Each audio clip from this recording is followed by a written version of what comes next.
Par une nuit froide, une pauvre fillette trouve 3 bébés abandonnés et décide de s'occuper d'eux, sans imaginer qu'il s'agissait des triplés perdus du millionnaire qui pleurait l'absence de ses filles. Si vous aimez les histoires émouvantes, abonnez-vous à la chaîne et commentez d'où vous nous écoutez. La suite. Les anges de la rue. Chapitre 1. Survie. Paris ne pardonne pas aux faibles. Entre les gratte-ciel aux façades de verre et les hôtels particuliers dissimulés derrière de hauts murs, la ville avale les rêves et recrache le désespoir sur les trottoirs fissurés. Et c'est sur ces mêmes trottoirs que Léna avait appris à survivre. À seulement 7 ans, Léna connaissait chaque ruelle, chaque auvent sûr pour dormir, chaque établissement qui jetait des restes encore consommables à la poubelle. Ses cheveux noirs, emmêlés et non coupés depuis si longtemps qu'elle-même ne s'en souvenait plus, encadraient un visage menu où 2 immenses yeux marrons observaient le monde avec une sagesse qu'aucun enfant ne devrait posséder. En ce début d'automne, la nuit tombait plus froide que la normale pour un mois d'octobre dans la capitale. Léna serra contre sa poitrine le manteau usé qu'elle avait trouvé dans la poubelle d'un immeuble bourgeois la semaine précédente.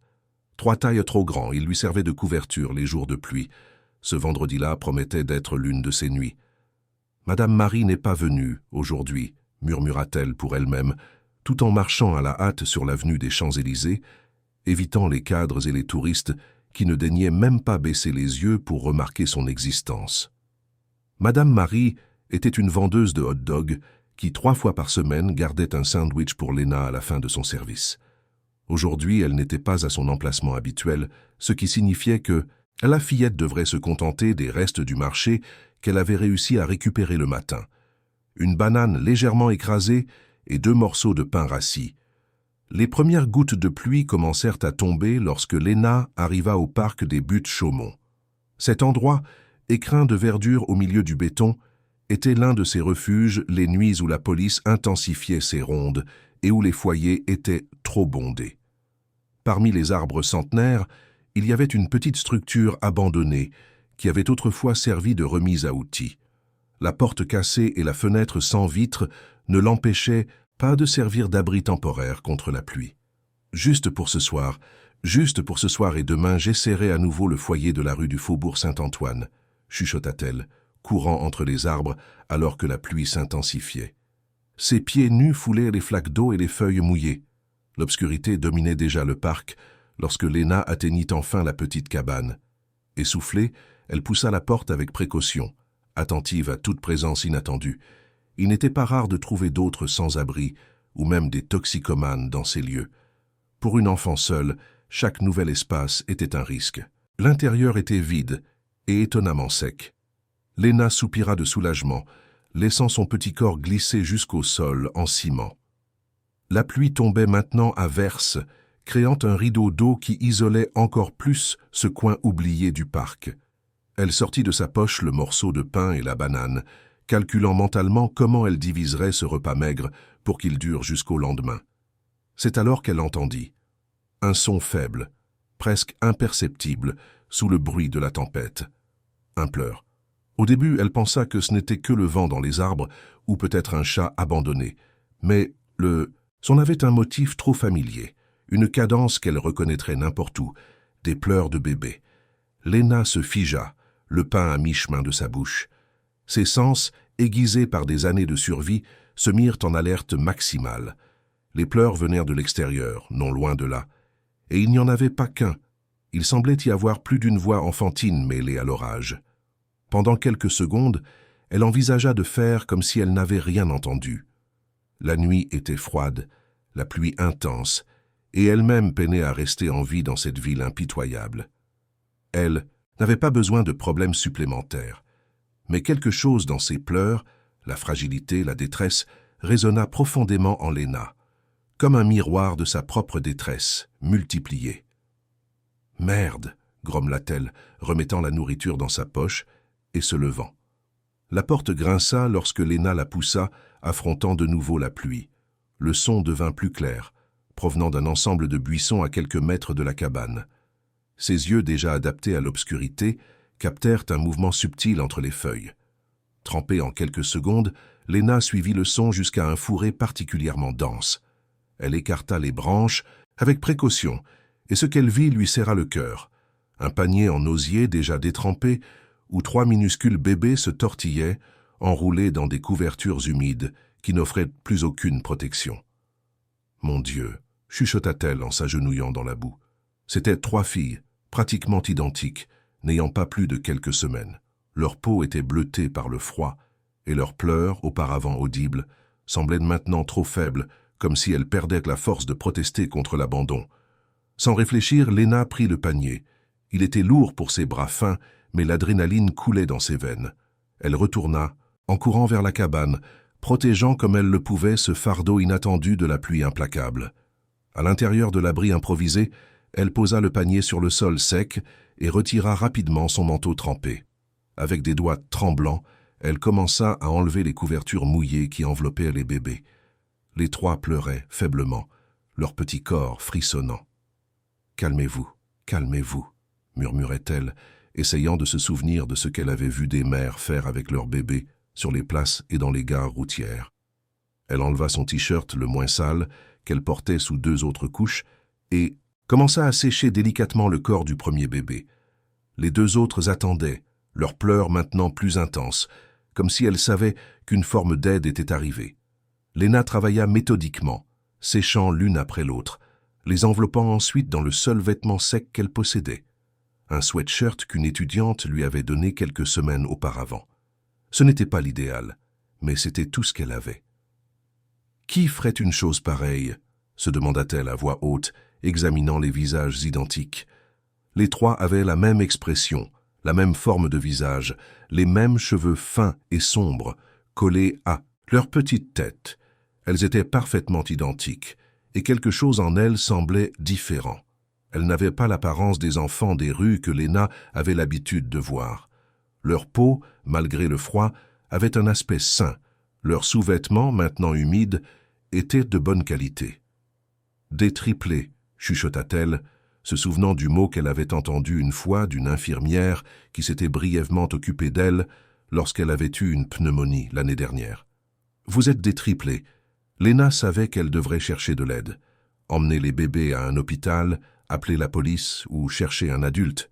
Mais quelque chose en elle hésita. Les souvenirs de ses propres expériences avec les autorités n'étaient pas bons.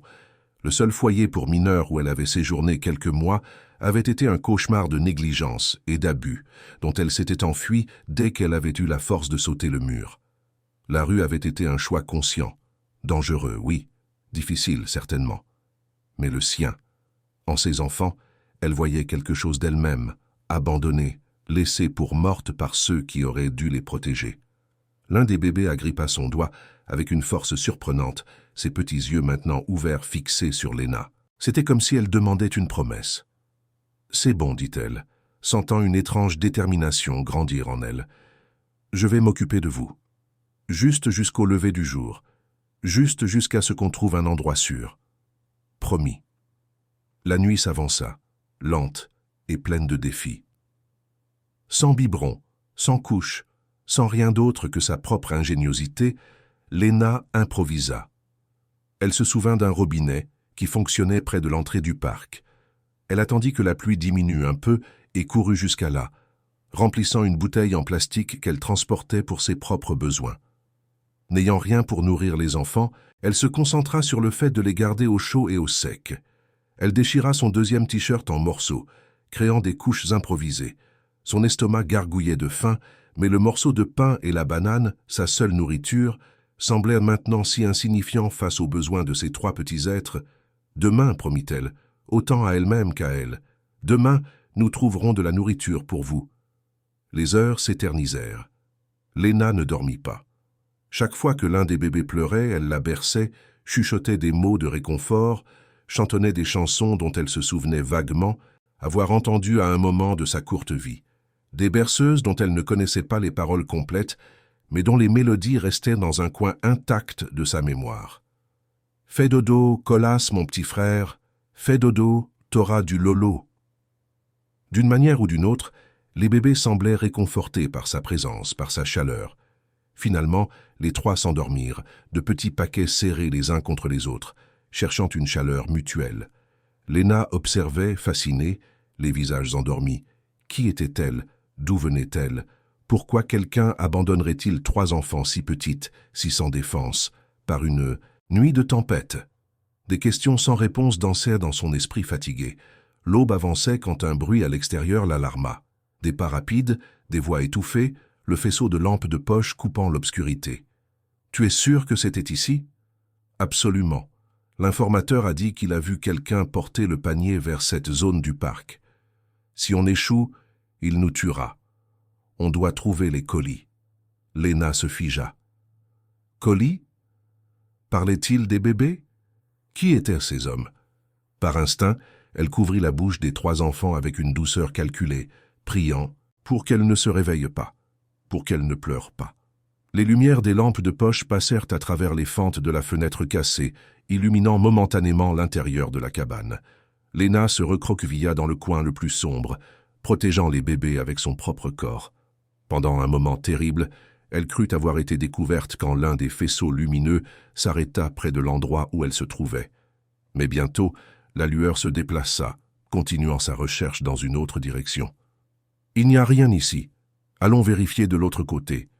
Si cette salope nous a menti, calme-toi. On a jusqu'à l'aube.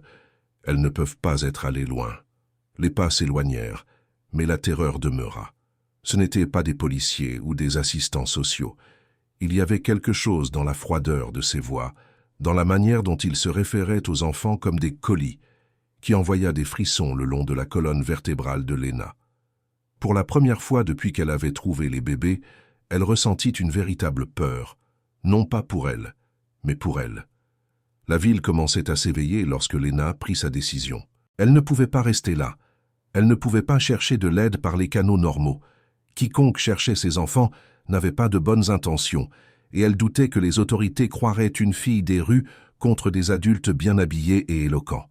Elle passa la tête hors de la cabane avec précaution, vérifiant les environs. La pluie avait diminué pour devenir une fine bruine, et les premiers rayons de soleil tentaient de percer les nuages denses.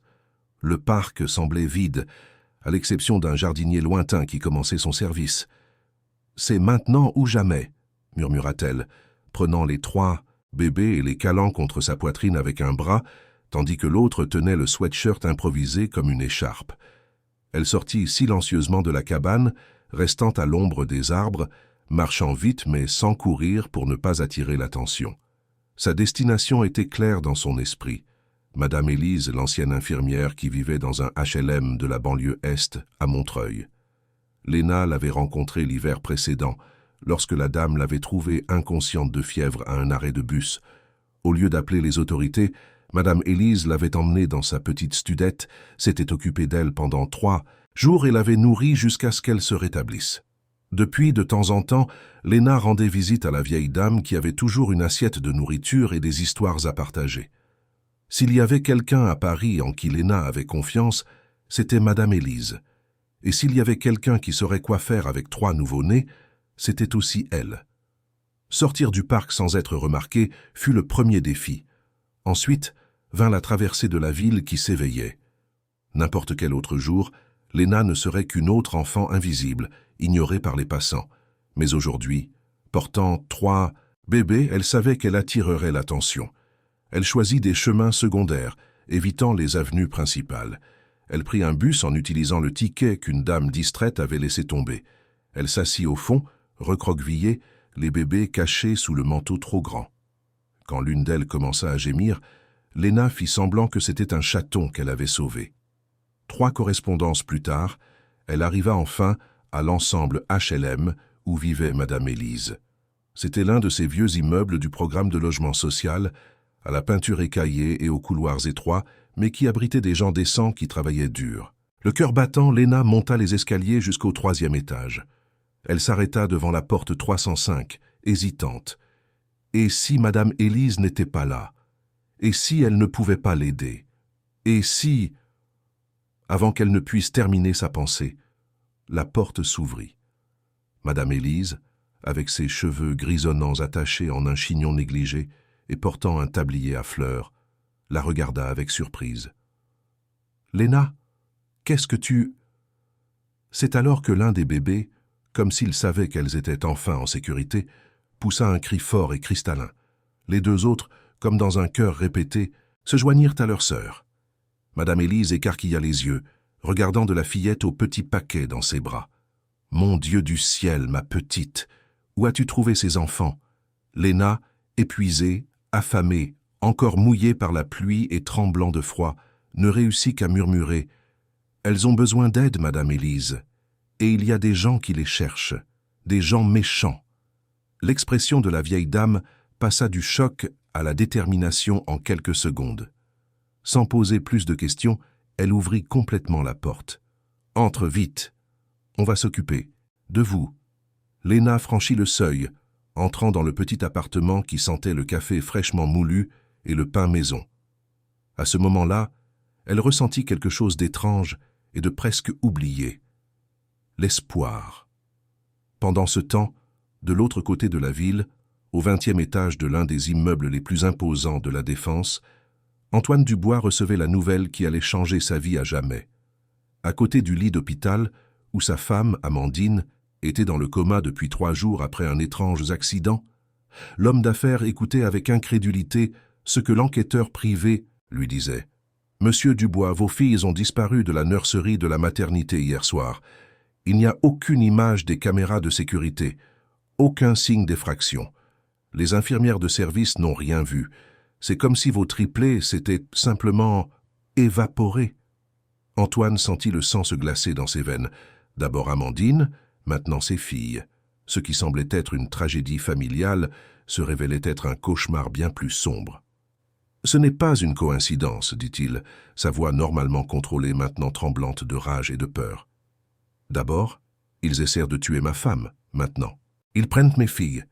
Je veux que vous utilisiez toutes les ressources, peu importe le coût, trouvez mes filles. » L'enquêteur acquiesça, mais il y avait une expression grave sur son visage qu'Antoine ne parvenait pas à déchiffrer. « Monsieur, il y a autre chose. Nous avons trouvé ça dans la nurserie. » Il tendit un petit objet métallique, une broche en forme d'aigle, une broche identique à celle que son père, Vincent Dubois, le patriarche de l'empire financier de la famille, portait toujours au revers de sa veste. « Ce n'est pas possible, » balbutia Antoine, sentant le sol se dérober sous ses pieds.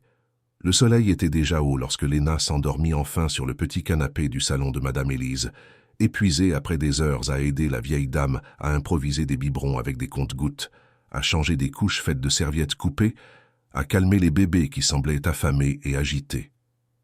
Madame Élise observait la fillette endormie et les 3 nouveau-nés, maintenant propres, nourris et dormant dans un lit improvisé, fait avec un tiroir garni de couvertures. En près de 30 ans comme infirmière, elle n'avait jamais rien vu de tel. Les enfants étaient parfaitement identiques, en bonne santé, de toute évidence bien soignés jusqu'à récemment, et nettement d'une famille aisée, à en juger par la qualité des quelques vêtements qu'elle portait encore. L'histoire que Léna avait racontée était effrayante. Des hommes cherchant les bébés dans le parc, se référant à elles comme des colis, le panier abandonné sous la pluie, le mystère complet sur qui elles étaient ou d'où elles venaient. « Dans quel pétrin t'es-tu fourrée, ma petite ?» chuchota-t-elle, caressant les cheveux de Léna pendant qu'elle dormait. La télévision allumée à faible volume montrait le journal local. Un journaliste parlait avec enthousiasme des célébrations de l'anniversaire de la ville lorsque l'émission fut interrompue pour un bulletin extraordinaire. « Nous interrompons nos programmes pour un communiqué spécial. L'homme d'affaires Antoine Dubois, PDG du groupe Dubois, vient d'annoncer la disparition de ses filles triplées, âgées de seulement 2 semaines. Les enfants ont été retirés de la maternité de la clinique de la Muette la nuit dernière. L'homme d'affaires offre une récompense de 5 millions d'euros à quiconque détiendrait des informations menant à la localisation des fillettes. Selon la police, l'affaire pourrait être liée à l'attentat subi par Amandine, Dubois, épouse de l'homme d'affaires, qui reste hospitalisée dans un état grave après un prétendu accident de voiture mardi dernier. L'image montrait un homme d'environ 40 ans, avec des cernes profonds et une expression dévastée, à côté d'une photo de 3 bébés identiques. Les 3 mêmes bébés qui dormaient maintenant paisiblement dans le tiroir transformé en berceau, à quelques mètres de Madame Élise. L'ancienne infirmière sentit sa respiration se couper. Elle regarda les enfants, puis Léna et de nouveau la télévision. Elle devrait appeler la police immédiatement. rendre les enfants à leur père désespéré. C'était la bonne chose à faire, mais quelque chose dans l'histoire ne collait pas. Si les bébés étaient dans une maternité de luxe, comment s'étaient-elles retrouvées abandonnées dans un parc sous la pluie? Et qui étaient les hommes que Léna avait entendu les chercher, les appelant des colis? « Mon Dieu, dans quelle impasse m'avez-vous mise » murmura-t-elle, éteignant la télévision tout en prenant sa décision. Chapitre 2. Un refuge improvisé. L'aube s'était déjà transformée en midi lorsque Léna ouvrit enfin les yeux. Pendant un instant, elle se sentit désorientée, ne reconnaissant pas le plafond écaillé au-dessus d'elle, ni le canapé moelleux qui remplaçait les trottoirs durs auxquels elle était habituée. Puis tout revint comme une avalanche. La tempête, les bébés dans le panier, la fuite désespérée, Madame Élise. Elle s'assit en sursaut, le cœur battant la chamade. Où étaient les enfants? « Calme-toi, ma petite. »« Elles vont bien, » dit Madame Élise, émergeant de la petite cuisine avec une tasse fumante à la main. « Tiens, bois ça. C'est du bouillon de poule. Tu dois reprendre des forces. » Léna accepta la tasse avec des mains tremblantes, sirotant le liquide chaud comme si c'était le plus fin des « mais ». Ses yeux, cependant, ne cessaient de chercher les bébés. « Elles dorment dans ma chambre », expliqua la vieille dame, suivant le regard de la fillette. « J'ai réussi à mieux improviser les biberons avec quelques comptes-gouttes que j'avais gardés de l'époque du dispensaire. Et la voisine du 307 m'a prêté un peu de lait en poudre pour bébé. Elle a un petit-fils de 6 mois. » Léna hocha la tête, soulagée. La tension dans ses épaules diminua un peu, tandis qu'elle finissait de boire le bouillon. « Madame Élise, merci pour... »« Avant de me remercier, nous devons parler, Léna, » interrompit l'ancienne infirmière, son expression soudainement grave. « Pendant que tu dormais, j'ai vu quelque chose à la télévision. » La dame se dirigea vers la petite table adossée au mur, où un journal était ouvert. Elle pointa du doigt le titre de la première page, « Triplé disparu. Les héritières du groupe Dubois enlevées de la maternité. » Le sang de Léna se glaça. Au centre de la page, il y avait une photo des 3 bébés, nettement les mêmes qu'elle avait trouvés abandonnés dans le parc. « C'est elle, » chuchota-t-elle, se sentant prise de vertige. « Mais je ne les ai pas enlevées. Elles étaient abandonnées dans le parc, seules sous la pluie. Je vous jure, Madame Élise. » L'ancienne infirmière hocha la tête, s'asseyant à côté de la fillette. « Je te crois, Léna. Et c'est pourquoi nous sommes dans une situation compliquée. Vois-tu, la nouvelle dit que les bébés ont été emmenés de l'intérieur de la clinique de la Muette, l'une des plus chères et des plus sûres de la ville. Comment se sont-elles retrouvées dans le parc? Et qui étaient ces hommes que tu as entendus les chercher? » Léna fronça les sourcils, essayant de reconstituer les pièces du puzzle. Peut-être que celui qui les a enlevés a abandonné et les a laissés, il a eu peur. « C'est possible, » répondit Madame Élise. « Mais il y a autre chose qui me dérange. Regarde cette photo. » Elle montra l'image d'un homme d'âge mûr à côté d'une jeune et belle femme, tous deux souriant à la caméra lors d'un événement de gala. Voici Antoine Dubois, le père des triplés, PDG du groupe Dubois, l'un des plus grands conglomérats financiers du pays. Et voici Amandine Dubois, sa femme, la mère des filles. Selon le reportage, elle a eu un accident mardi et est dans le coma à l'hôpital. « Un accident ?» répéta Léna, regardant la photo avec plus d'attention. « Entre guillemets », souligna la vieille dame. Le journal insinue que ce n'était peut-être pas un accident, mais un attentat. Et maintenant, 2 jours plus tard, les filles du couple sont enlevées. Le silence qui suivit fut lourd, chargé d'implications. « Vous pensez que... » « Je pense que nous avons affaire à quelque chose de beaucoup plus grand et plus dangereux qu'un simple enlèvement, ma petite. Et je pense que tu as peut-être sauvé la vie de ces enfants en les trouvant dans ce parc. » Les mots de Madame Élise restèrent en suspens dans l'air, comme un nuage d'orage. Léna sentit le poids de la responsabilité tomber sur ses épaules, encore plus lourd que lorsqu'elle avait porté les 3 bébés à travers la ville. « Qu'est-ce qu'on va faire ?» demanda-t-elle, sa petite voix reflétant l'ampleur de la situation. « On doit appeler la police? Rendre les bébés ?» Madame Élise soupira profondément, ses yeux fatigués révélant une vie de décision difficile. « Dans des circonstances normales, oui, sans aucun doute. Mais quelque chose me dit que ce ne sont pas des circonstances normales. Si quelqu'un a tenté de tuer la mère, puis a enlevé les filles de la maternité juste pour les abandonner, eh bien, Il me semble qu'il se passe quelque chose de très étrange, et nous ne savons pas en qui nous pouvons avoir confiance. » Alors, commença Léna, hésitante à verbaliser ce qu'elles savaient déjà toutes les deux. « Alors, pour l'instant, nous allons les garder en sécurité ici, pendant que nous essayons d'en savoir plus, pendant que nous essayons de comprendre qui pourrait vouloir faire du mal à ces enfants. » À ce moment-là, comme si elle sentait qu'elles étaient le sujet de la conversation, un pleur fin et aigu vint de la chambre. En quelques secondes, il se transforma en un trio de voix enfantines, réclamant de l'attention. « Elles ont un bon timing », commenta Madame Élise, en se levant avec un sourire fatigué. « Viens, allons nous occuper de nos petites invitées. » Le reste de ce samedi fut une succession de biberons improvisés, de couches changées, de bébés bercés et d'écrans de télévision surveillés à la recherche de plus de nouvelles sur l'affaire. À chaque bulletin, de nouvelles informations apparaissaient, de plus en plus inquiétantes. Le groupe Dubois a offert une récompense de 10 millions d'euros pour des informations sur les triplés. Le montant, qui a doublé depuis l'annonce initiale, a généré une vague de fausses dénonciations et de pistes sans fondement. Des sources proches de la famille informent qu'Amandine Dubois, avant l'accident, était en train de créer une fondation philanthropique qui révolutionnerait les politiques d'assistance sociale du groupe. Vincent Dubois, patriarche de la famille et président du conseil d'administration, est rentré précipitamment d'un voyage à Londres pour prendre temporairement les rênes du groupe, pendant que son fils Antoine se consacre à la recherche de ses filles. Ce dernier nom fit marquer une pause à Madame Élise, qui observait la photo de l'homme aux cheveux grisonnants et à l'expression sévère qui apparaissait à l'écran.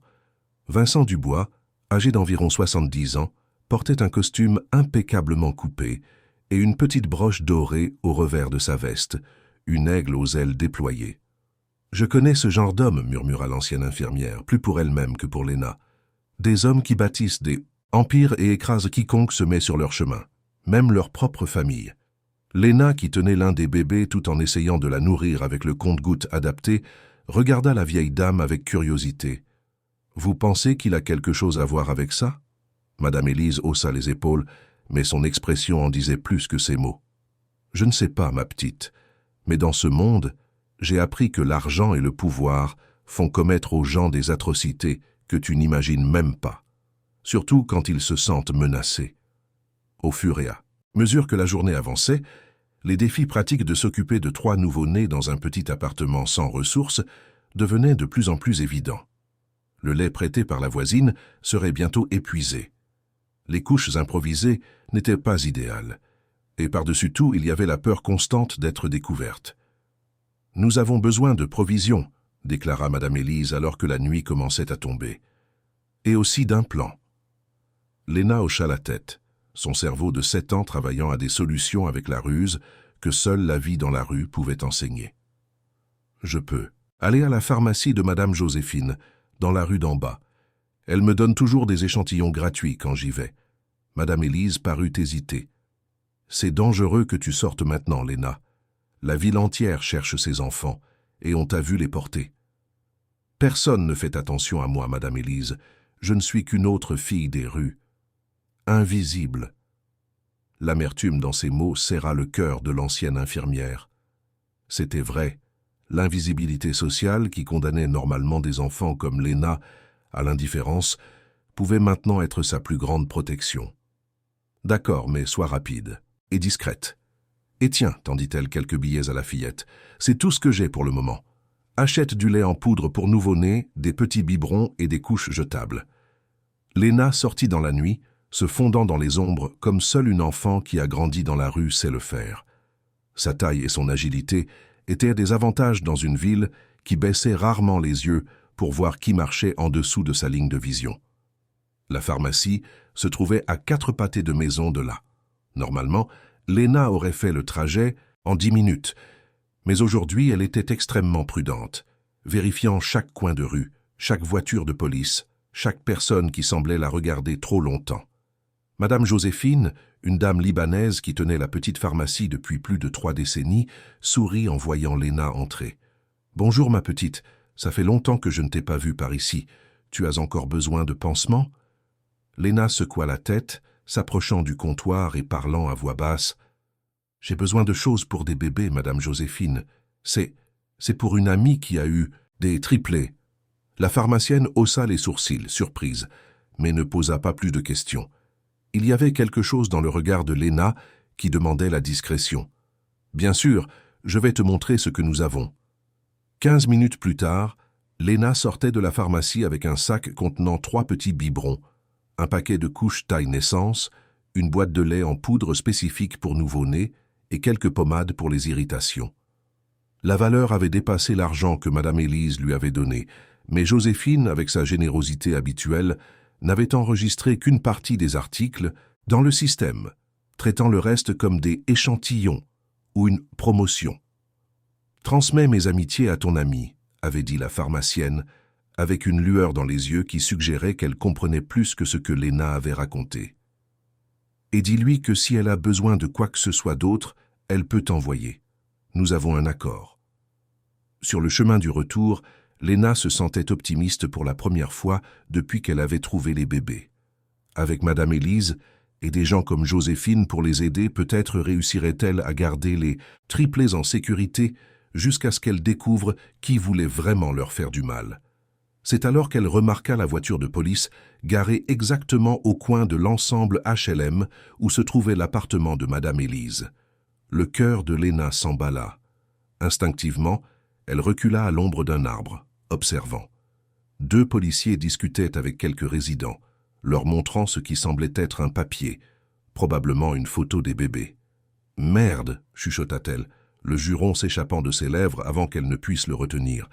Il n'y avait aucun moyen d'entrer dans l'immeuble sans être vue par les policiers, et même si elle y parvenait, et s'ils avaient déjà frappé à la porte de Madame Élise, et s'ils étaient là maintenant, en train de l'interroger.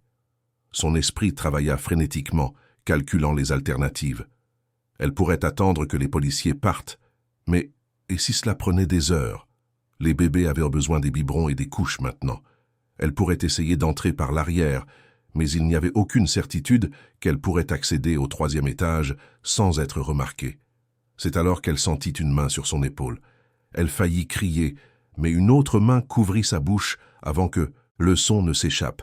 « Chut, c'est moi, Marc !» chuchota une voix connue, le fils de Madame Élise. Léna se détendit un peu, se retournant pour trouver le visage familier de Marc, un jeune homme d'environ 25 ans qui travaillait comme coursier à moto et rendait visite à sa mère le week-end. « Ma mère m'a appelé, expliqua-t-il, conduisant Léna loin de la vue des policiers. Elle a dit que tu reviendrais de la pharmacie et que je devais t'intercepter. Elle m'a tout raconté. » Les yeux de Léna s'écarquillèrent. « Tout ?» ?»« Oui, confirma-t-il, son visage révélant un mélange d'inquiétude et de détermination. « Et je suis d'accord avec elle. Il y a quelque chose de très louche dans toute cette histoire. Viens, on va à mon appartement. Ma mère est déjà là avec les bébés. »« Votre appartement ?»« Oui, de l'autre côté de la ville. On a pensé qu'il valait mieux ne pas rester chez elle, au cas où quelqu'un t'aurait vu y entrer hier. » Léna suivit Marc jusqu'à l'endroit où une moto était garée, hors de la vue des policiers. Il rangea les achats dans le coffre et lui tendit un casque. « Tiens-toi bien, petite. On va faire un tour. » 30 minutes plus tard, ils étaient dans le 15e arrondissement, un quartier de classe moyenne à des kilomètres de la banlieue où vivait Madame Élise.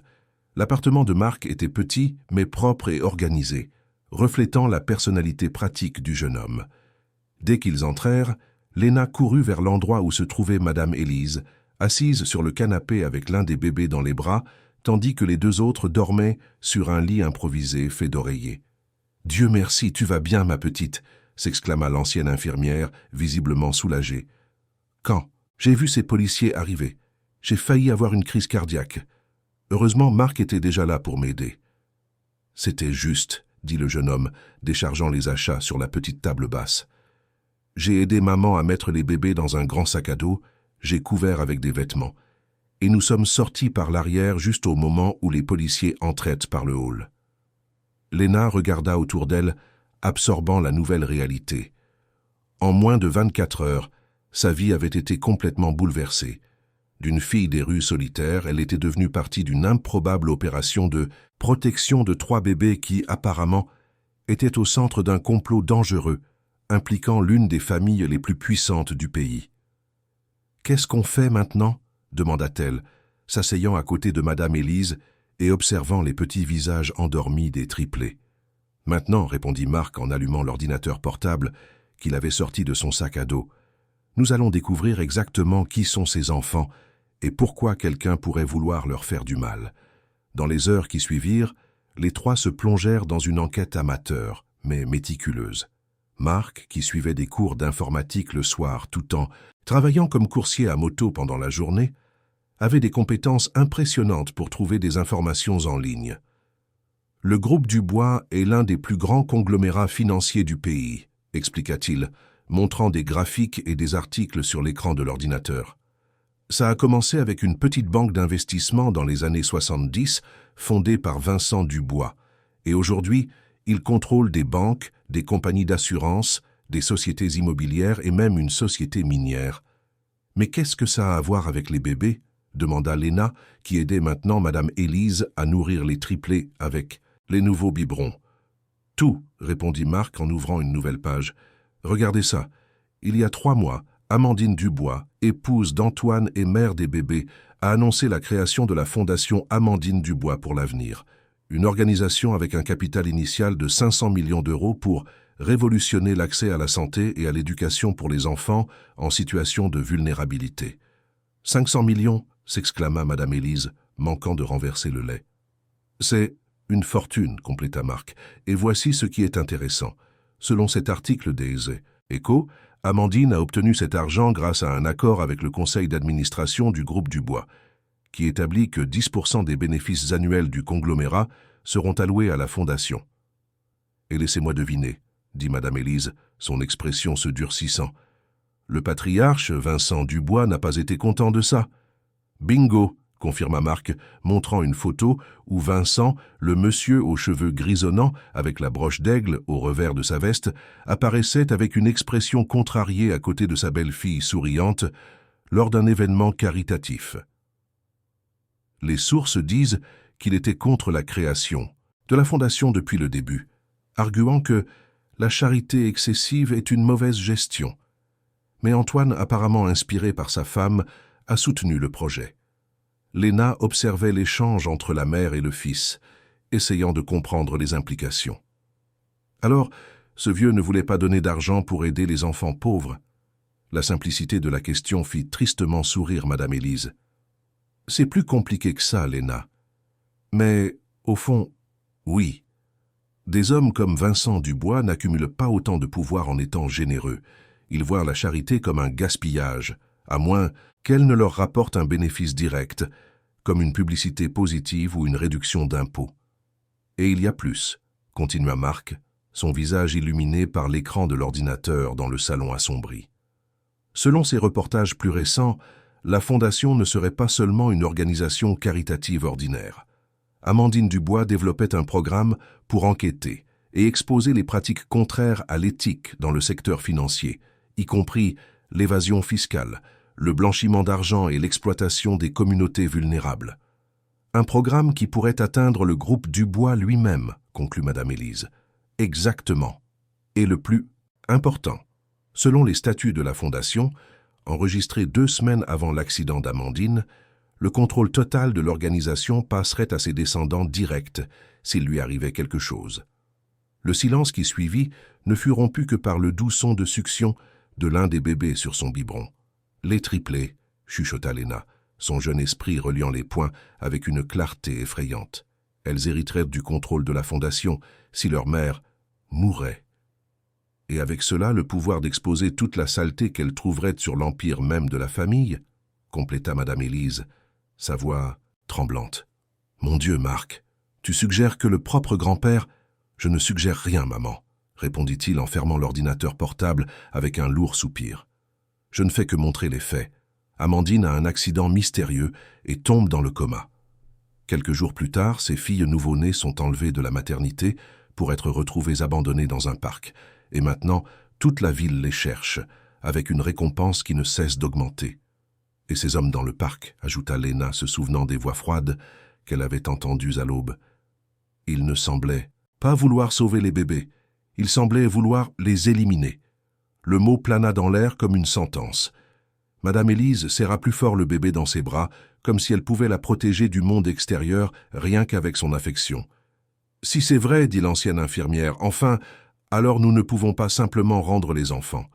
Pas tant que nous ne sommes pas sûrs qu'elles seront en sécurité. » « Mais comment prouver quelque chose comme ça ?» demanda Léna. « Qui va nous croire contre l'une des familles les plus riches du pays ?» Marc se leva, se dirigeant vers la fenêtre pour observer les lumières de la ville qui s'étalaient dans la nuit. « Nous avons besoin de preuves concrètes. Nous devons découvrir qui a tenté de tuer Amandine et qui a enlevé les bébés de la maternité. Et nous devons trouver quelqu'un en qui nous pouvons avoir confiance pour remettre ces preuves. »« Leur père » suggéra Léna, se surprenant elle-même. Antoine Dubois, s'il soutenait sa femme contre son propre père, peut-être qu'il est notre meilleure chance, acquiesça Madame Élise. Mais comment l'atteindre? Et comment savoir s'il n'est pas impliqué lui aussi? La réponse vint d'une source inattendue, la télévision que Marc avait allumée pour suivre les nouvelles. À l'écran, Antoine Dubois, avec des cernes profonds et une expression dévastée, parlait directement à la caméra lors d'une conférence de presse improvisée. « Je lance un appel à quiconque se trouve avec mes filles. Je ne veux pas savoir pourquoi vous les avez prises. Il n'y aura pas de questions, pas de police. Je veux juste récupérer mes filles, saines et sauves. S'il vous plaît, elles sont tout ce qui me reste. » La caméra continua de filmer quand Antoine, pensant, apparemment qu'il n'était plus à l'antenne, fut approché par un homme plus âgé, Vincent Dubois, le patriarche. « Contrôle-toi, Antoine, » dit l'aîné, d'un ton bas mais que le micro capta encore. « Les démonstrations publiques de faiblesse ne ramèneront pas tes filles. Laisse nos hommes s'en occuper, ils savent quoi faire quand ils trouveront ceux qui les ont prises. » Le regard glacial du patriarche envoya des frissons le long de la colonne vertébrale des 3 spectateurs dans le petit appartement. « Ces hommes, » murmura Madame Élise, « seraient-ce les mêmes que Léna a entendus dans le parc ?» Marc hocha gravement la tête. « Probablement. Et cela confirme nos soupçons. Vincent ne veut pas récupérer les enfants. Il veut éliminer le problème de manière permanente. »« Et leur père ?» questionna Léna, observant toujours l'image figée d'Antoine à la télévision. « Vous pensez qu'il sait ?»« Je ne pense pas, » répondit Madame Élise. « C'est le regard d'un homme véritablement détruit. S'il savait que son propre père est derrière tout ça, alors c'est à lui que nous devons parler, » décida Marc. « Mais nous devons être extrêmement prudents. Si Vincent sait que nous avons trouvé les bébés, il enverra ses hommes après nous avant que nous puissions cligner des yeux. » Le silence qui suivit fut chargé de tension. L'ampleur de ce à quoi ils étaient confrontés semblait croître à chaque minute. Il ne s'agissait pas seulement de rendre 3 bébés perdus, il s'agissait de défier l'un des hommes les plus puissants du pays, un homme apparemment prêt à éliminer sa propre famille pour protéger ses intérêts. « Je n'aurais jamais imaginé, » commença Léna, sa petite voix trahissant sa peur. « Quand je les ai trouvées, je voulais juste aider, je voulais juste qu'elles soient en sécurité. » Madame Élise serra la fillette dans son bras libre, tandis que le bébé sur ses genoux s'endormait. « Et c'est exactement ce que nous faisons, ma chérie, les garder en sécurité. » Pour l'instant, ajouta Marc, son regard fixé sur la fenêtre, où les lumières de la ville semblaient infinies. « Mais nous ne pouvons pas les cacher pour toujours. À un moment donné, nous devrons agir. » Cette nuit-là, tandis que les triplés dormaient, épuisés après les biberons, Léna observa leurs petits visages identiques, si innocentes, si fragiles, complètement inconscientes du tourbillon qui les entourait. En leurs quelques jours de vie, elles avaient déjà affronté plus de dangers que beaucoup de gens dans toute leur existence. « J'ai promis que vous seriez en sécurité, » chuchota-t-elle, caressant doucement leurs joues douces. « Et je tiendrai cette promesse, quoi qu'il en coûte. » Dans l'hôtel particulier des Dubois à Neuilly-sur-Seine, Vincent observait la ville à travers la baie vitrée de son bureau, un verre de whisky rare à la main. Son téléphone portable sonna, affichant un numéro non identifié. « Des nouvelles ?» demanda-t-il directement sans préambule. « Aucune, monsieur, » répondit la voix de l'autre côté. « Nous avons fouillé tout, le parc, mais aucun signe des marchandises. Nous continuons de chercher. Dois-je vous rappeler l'urgence de cette situation ?» La voix de Vincent était glaciale. « Si ces enfants apparaissent vivantes, si elles arrivent entre les mains de mon fils, tout est perdu. Compris ? Oui, monsieur. Nous ferons le nécessaire. » Vincent mit fin à l'appel et fit tourner le liquide ambré dans son verre, contemplatif. Derrière lui, la porte du bureau s'ouvrit silencieusement. « Père » appela Antoine, sa voix épuisée. « Des nouvelles » Le patriarche ajusta son expression en un masque d'inquiétude avant de se retourner. « Rien encore, mon fils. Mais ne perds pas espoir. Nous utilisons toutes les ressources possibles. Je vais à l'hôpital voir Amandine. Les médecins disent qu'elle répond à certains stimuli. Peut-être qu'elle se réveillera. » Vincent hocha la tête, son visage un masque parfait de sympathie. « Vas-y, mon fils.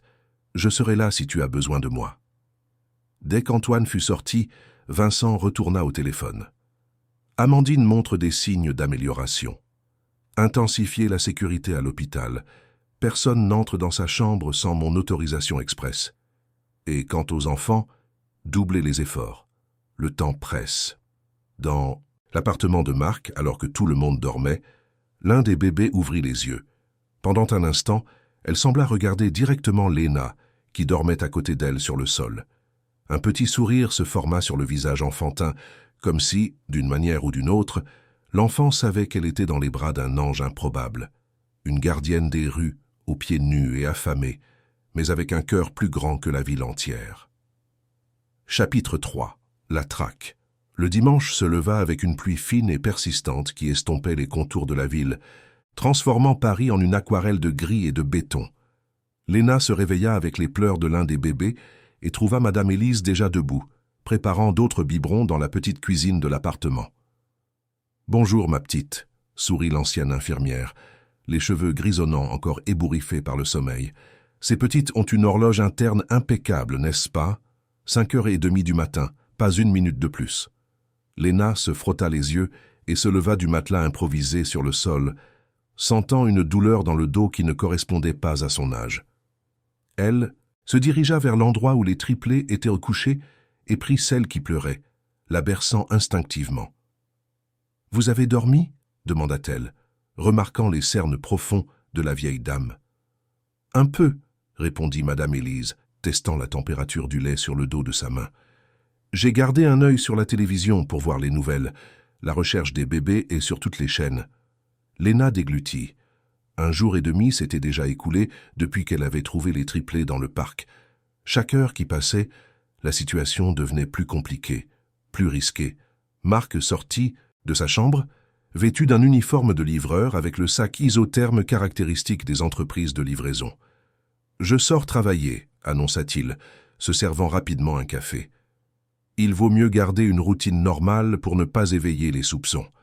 De plus, pendant que je serai dans la rue, je pourrai essayer de trouver plus d'informations. » Madame Élise hocha la tête, tendant un biberon prêt à Léna. « Fais attention, mon fils. Ne t'approche pas de la maison des Dubois ni de la maternité. Ces endroits doivent être cernés de gardes du corps. » Marc embrassa le front de sa mère et caressa les cheveux de Léna avant de partir. « Verrouillez la porte et n'ouvrez à personne, recommanda-t-il. J'ai laissé l'ordinateur portable allumé avec les nouvelles. En cas d'urgence, appelez-moi. » Quand elles se retrouvèrent seules avec les bébés, Léna et Madame Élise tombèrent dans une routine étrangement domestique. Elles se relayaient pour nourrir, changer et bercer les triplés, qui semblaient de plus en plus alertes et réactives. Malgré la situation tendue, il y avait quelque chose de réconfortant dans ce soin partagé, dans cette lutte commune pour protéger 3 vies innocentes. « Vous pensez qu'on devrait leur donner des noms ?» demanda Léna pendant une pause, alors que les 3 bébés dormaient enfin. « C'est bizarre de les appeler juste les bébés ou les triplés. » Madame Élise sourit, compréhensive. « Elles ont déjà des noms, ma chérie. Nous ne les connaissons tout simplement pas. Et je ne pense pas qu'il soit bon de trop s'attacher. Finalement, nous devrons les rendre à leur famille. À leur famille légitime, je veux dire, pas à ce vieux terrible. » Léna hocha la tête, bien qu'elle ressentît une pointe de tristesse. En moins de 2 jours, elle s'était déjà attachée aux petites.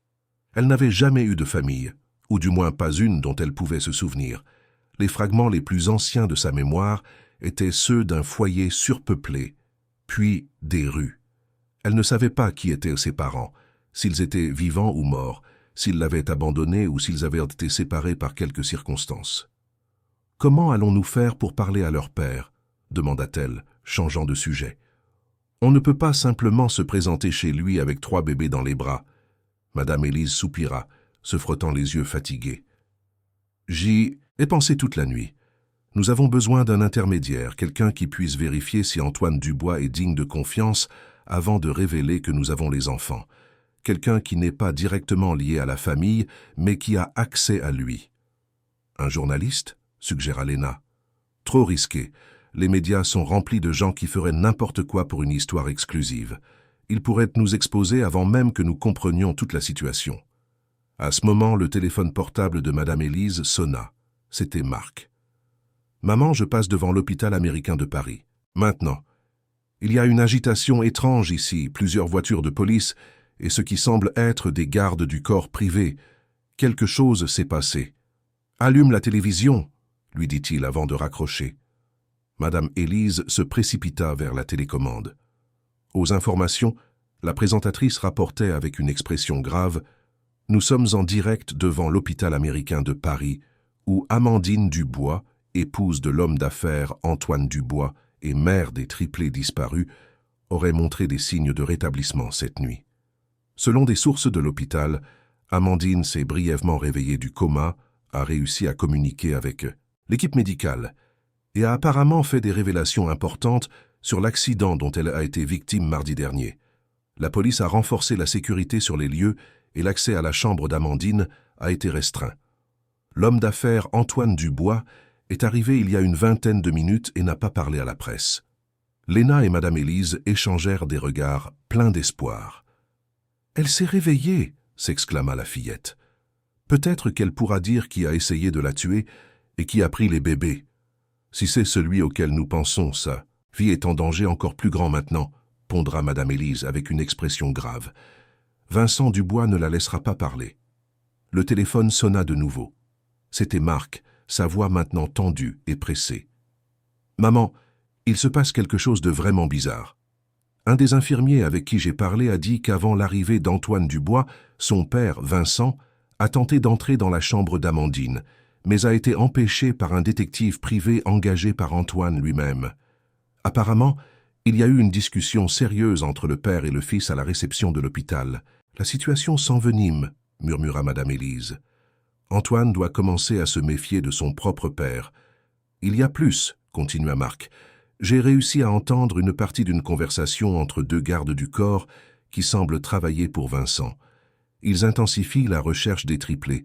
L'un d'eux a dit quelque chose sur le fait de fouiller toutes les ruelles et les squats de la banlieue Est. Je pense qu'ils ont d'une manière ou d'une autre retracé le chemin de Léna jusqu'à notre quartier. Un frisson parcourut l'échine de Léna.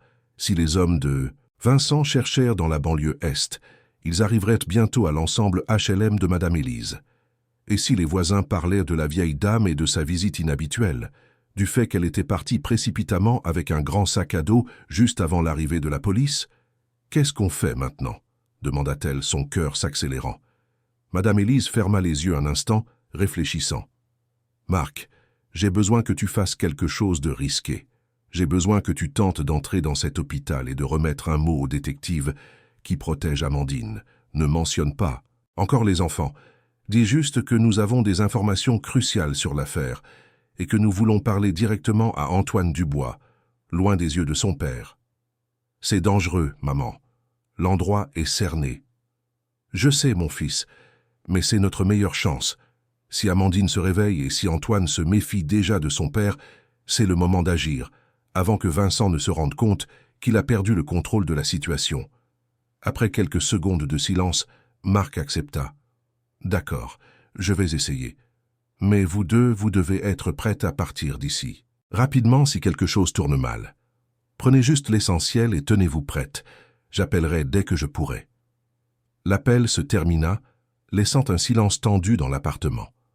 Madame Élise commença immédiatement à rassembler les quelques affaires et provisions pour les bébés, tandis que Léna observait les triplés dormir, inconsciente du chaos qui les entourait. « Où irions-nous si nous devions fuir ?» demanda la fillette, sa petite voix reflétant la peur qui grandissait. « J'ai une cousine qui vit à Barbizon dans les environs de la ville. Nous nous parlons rarement, mais elle nous aiderait en cas d'urgence. Le problème serait d'y arriver avec 3 nouveaux-nés sans attirer l'attention. » Les heures suivantes furent une attente angoissante. Léna vérifiait constamment la fenêtre, sursautant à chaque voiture qui s'arrêtait dans la rue ou à chaque mouvement suspect. Madame Élise gardait le téléphone à portée de main, attendant des nouvelles de Marc tout en s'occupant des bébés avec l'efficacité calme de quelqu'un qui a déjà affronté de nombreuses crises. Le soleil était déjà haut lorsque le téléphone sonna enfin. Ce n'était pas Marc, mais un numéro inconnu. Madame Élise hésita avant de répondre, mettant le haut-parleur. « Allô ? Madame Élise ?» Une voix masculine, grave et polie, résonna dans l'appareil. « Je m'appelle Raphaël Bernard. Je suis un enquêteur privé engagé par Antoine Dubois. J'ai reçu un mot de votre fils ce matin, suggérant que vous avez des informations importantes. » Madame Élise échangea un regard appréhensif avec Léna avant de répondre « Comment savoir si je peux vous faire confiance ?» Un bref silence, puis « Votre fils m'a dit de mentionner que votre recette de bœuf bourguignon est la meilleure de Paris, mais seulement quand il est préparé dans la cocotte en fonte verte que vous avez héritée de votre défunt mari, Antoine. » Le visage de Madame Élise se détendit légèrement. C'était bien une information que seul Marc pouvait connaître, un code qu'ils avaient établi des années auparavant pour les situations d'urgence. « Où est mon fils ? » ?»« Il est en sécurité, ne vous inquiétez pas. Il n'a pas pu rentrer chez lui car nous avons identifié des personnes suspectes surveillant votre immeuble. Des hommes qui travaillent pour Vincent Dubois. Vous n'êtes pas non plus en sécurité là-bas. » Léna sentit son estomac se nouer. Les hommes de Vincent avaient trouvé l'appartement de Marc. « Comment connaissiez-vous ? » « Notre numéro ?» demanda Madame Élise, toujours prudente. « Votre fils me l'a donné. » »« Madame Élise, nous n'avons pas beaucoup de temps. Le mot mentionnait que vous pourriez avoir des informations sur les triplés. Est-ce vrai ?» Madame Élise hésita, regardant les bébés endormis et Léna. C'était un pas sans retour. « Pas seulement des informations, monsieur Raphaël. Nous sommes avec elle. Les trois sont en sécurité et en bonne santé. » Il y eut un soupir audible de l'autre côté de la ligne. « Mon Dieu, c'est incroyable. Antoine doit savoir cela immédiatement, mais pas par téléphone. » Vincent. « À des gens partout, y compris qui surveillent les appels. »« Comment pouvons-nous nous rencontrer en toute sécurité ?» demanda Madame Élise. « Nous ne pouvons pas risquer la vie des enfants. »« Je comprends tout à fait. Je vais envoyer quelqu'un de ma totale confiance pour vous chercher dans... » Il s'arrêta, réfléchissant. « Non, mieux vaut pas. Faisons comme suit. Il y a une station de métro abandonnée sous le parc de la Villette, faisant partie d'un projet qui n'a jamais été achevé. Peu de gens connaissent l'accès.